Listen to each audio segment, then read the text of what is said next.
सांप्रतिक समय राज्यर द्रुत गति बढ़ुवा सहर गुड़िक नागरिक मानक विद्युत जान ईवी व्यापक व्यवहार एवं याद्वारा प्रदूषण एवं जीवाश्म इंधन उपरे निर्भरशीलता ह्रास कर भूमिका उपरे राज्यपाल गुरुत्वारोप कर सोमवार दिन भुवनेश्वर राज्य प्रदूषण नियंत्रण बोर्ड रे 42तम प्रतिष्ठा दिवस समारोह में मुख्य अतिथि भाव जोगदे राज्यपाल यह समारोह में राज्यपाल उद्बोधन दे परिवेश सुरक्षा एवं नागरिक एक सुस्थ भविष्य सुनिश्चित करने सामूहिक पदक्षेपर आवश्यकता उपर गुरुत्वारोप कर डॉक्टर कंभम पाटी कहते राजभवन सरकारी कारकेड को ईवी रे रूपांतरित जहाँ कार्बन को उल्लेखनीय भाव में ह्रास कर एवं अन्य अनुसरण करने एक उदाहरण सृष्टि कर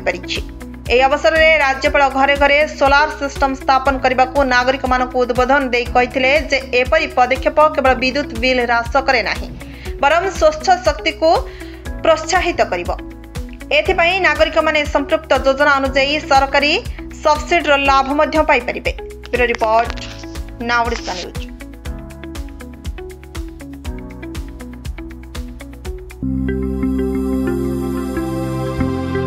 लेटेस्ट न्यूज अपडेट पाई www.nowodisha.com को लॉगिन करंतु।